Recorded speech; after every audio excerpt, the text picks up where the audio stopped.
You never know what people have in their garages. Could be boxes and boxes of Christmas decorations.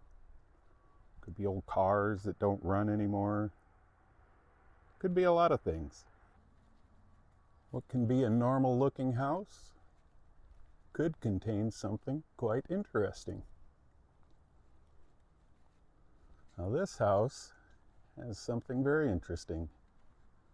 A tiny workshop measures 16 feet by 14 feet. And we do a lot of fun stuff in this shop. Let's give you a tour. We'll start off over here. We've got our main workbench, a couple computers, a cup of coffee, storage cabinet, a toolbox, air conditioner for the summer, a storage rack. Here we got a portable shrinking stump for beating on sheet metal. Totes full of scooter parts. Bin full of drill bits. More scooter parts. Metal. That's mostly from the junkyard. Got our shop vac, another toolbox, a leaf blower.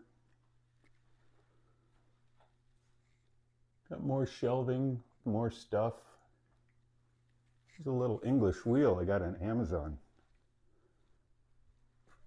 I made a mount for it.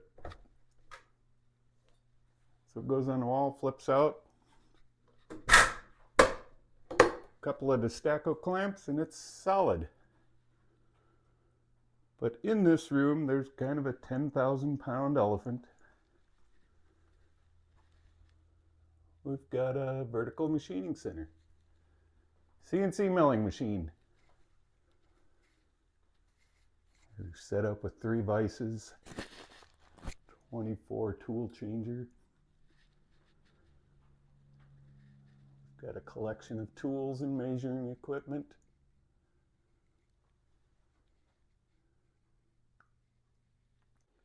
So we're going to spend some time in this shop. We're going to learn some things, maybe teach some things, but we're going to prove that you can teach an old dog new tricks. Stay tuned. Thanks.